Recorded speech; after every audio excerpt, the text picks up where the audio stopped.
नमस्कार। आदर्श शिक्षण संस्थान द्वारा आयोजित ऑनलाइन शिक्षण में सभी भैया बहनों का हार्दिक स्वागत, अभिनंदन। आज हम कक्षा सप्तमी का पाठ 7 पापा खो गए भाग 2 पढ़ेंगे। अभी तक हमने ये एक नाटक है और अभी तक इस नाटक में हमने देखा कि इसके कुछ पात्र हैं, पेड़, खंबा और एक लुटेरा होता है जो एक बच्ची का अपहरण करके और उसे जंगल में ला करके सुला देता है।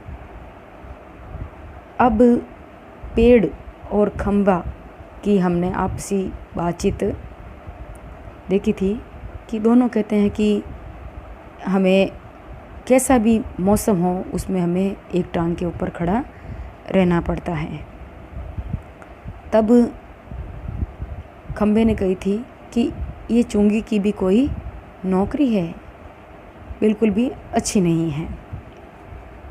तब पेड़ कहता है, अपने पत्तों का कोट पहनकर मुझे सर्दी, बारिश या धूप में उतनी तकलीफ़ नहीं होती, तो भी तुमसे बहुत पहले का खड़ा हूँ।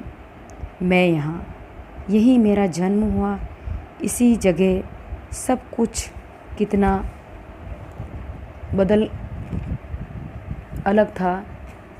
यहाँ वहाँ के वे सब ऊंचे ऊंचे घर नहीं थे, तब ये सड़क भी नहीं थी। वह सिनेमा का बड़ा सा पोस्टर और उसमें नाचने वाली औरत भी तब नहीं थी। सिर्फ सामने का यह समुद्र था। अब पेड़ और खंबे के बीच में वार्तालाप चल रहा था। तो पेड़ कहता है कि मुझे भी अपने पत्तों का, पेड़ पर जो पत्ते होते हैं उनको संबोधित करते हुए पेड़ कह रहा है कि जो मेरे शरीर पर जो पत्ते हैं उनका कोट पहन करके सर्दी, बारिश और धूप में चाहे कितनी भी तकलीफ़ हो, मुझे भी यहाँ पर खड़ा ही रहना पड़ता है। और मेरा जन्म तो तुमसे भी पहले हुआ है। उस समय कुछ भी नहीं था यहाँ पर। तो वो बताते हैं कि ये ऊंचे ऊंचे जो घर बने हुए हैं, सिनेमा घर है, उस पर जो पोस्टर लगा हुआ है नाचने वाली का, एक औरत का चित्र बना हुआ है, वो भी नहीं था। कुछ भी नहीं था, सिर्फ सामने का जो समुद्र है वो यहाँ पर था। बहुत अकेलापन महसूस होता था। तुम्हें जब यहाँ लाकर खड़ा किया गया तो सोचा चलो कोई साथी तो मिला, इतना ही सही, लेकिन वो भी कहाँ। अब पेड़ बता रहा है कि केवल यहाँ पर समुद्र था और मैं था, लेकिन जब तुम्हें यहाँ लाकर खड़ा किया था, तुम्हें मतलब खंबे से तुम्हें यहाँ लाकर खड़ा किया, तो मैंने सोचा चलो एक मुझे अच्छा साथी मिल गया। तुम शुरू में मुझसे बोलने को ही तैयार नहीं थे। पेड़ बता रहा है कि तुम भी जब तुम्हें यहाँ पर खड़ा किया था तो तुम भी शुरू में मुझसे बोलना तुम्हें अच्छा नहीं लगता या तुम उचित नहीं समझा होगा तुमने। मैंने बहुत बार कोशिश की पर तुम्हारी अकड़ जहाँ थी वहीं कायम। बाद में मैंने भी सोच लिया इसकी नाक इतनी ऊंची है तो रहने दो। मैंने भी कभी आवाज़ नहीं लगाई।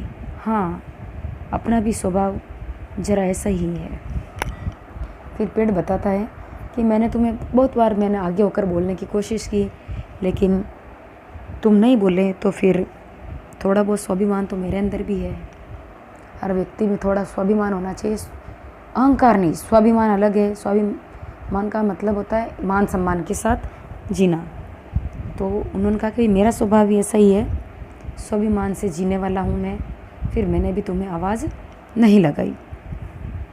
खंबा, और एक दिन जब आंधी पानी में मैं बिल्कुल तुम्हारे ऊपर ही आ पड़ा। तब खंबा कहता है कि एक बार जोर की आंधी आई थी, बारिश आई थी और मैं हिलने लगा, तुम्हारे ऊपर ही आ पड़ा। पेड़, बाप रे कैसा था वो आंधी पानी का तूफान। अब तो पेड़ को भी वो रात याद आ जाती है और वो कहता है कि अरे बाप रे, वो रात जब याद आती है तो एकदम मुंह से आह निकल जाती है। खंबा कहता, तुम खड़े थे इसलिए मैं कुछ संभल गया, हाँ, तुमने मुझे ऊपर का ऊपर झेल लिया, वह अच्छा हुआ। चाहे तुम खुद काफ़ी जख्मी हो गए, बाद में मेरा गुरूर भी झड़ गया और अपनी दोस्ती हो गई। अब खंबा अपने बारे में बता रहा है कि उन दोनों की बोलचाल कैसे होती है। तो खंबा कह रहा है कि जब आंधी आई थी, आंधी के बाद तेज़ बारिश आई थी और तेज़ हवा के साथ मैं हिलने लगा और तुम्हारे ऊपर आकर के गिर गया और तुम खुद जख्मी हो गए मुझे संभालने में, पर मुझे नीचे नहीं गिरने दिया, मुझे संभाल लिया। और इस तरह से मेरा गुरूर भी जाता रहा, घमंड भी जाता रहा और अपन दोनों के बीच में बातचीत होने लगी। अपनी चर्चा की जो शुरुआत है वो हो गई, आपस में चर्चा होने लगी। पेड़ कहता है हवा आज भी बहुत है। पेड़ को पुरानी याद आ जाती है और वो कहता है कि हाँ, हवा तो आज भी बहुत तेज़ है। दोनों चुप। हवा की आवाज़, कुत्तों का भौंकना, पोस्टर पर बनी नाचने वाली औरत टेढ़ी हो जाती है, उसके घुंघरू बजते हैं, वे फिर पहले की तरह स्थिर हो जाती है। लेटर बॉक्स किसी दोहे का एक चरण गुनगुनाता है और रुक जाता है। इस नाटक में नाचने वाली का पोस्टर लगा हुआ है, हवा से पोस्टर हिलने लगता है। तो लेखक ने हमें यहाँ पर बताया क्योंकि उनको एक सजीव पात्र मान रहे हैं, तो पोस्टर के हिलने से ऐसा लग रहा है जैसे उसके घुंघरू बज रहे हैं। और लेटर बॉक्स जिसे लाल ताऊ कहा है पास खड़ा है और वो चिट्ठियों में जैसे मान लो कोई दोहे का चरण गुनगुना रहा हो। कौवा पेड़ के पीछे से झांककर, काँव काँव, कौन है जो रात के वक्त इतनी मीठी आवाज़ लगाकर मेरी नींद खराब करता है, जरा भर चैन नहीं इन्हें।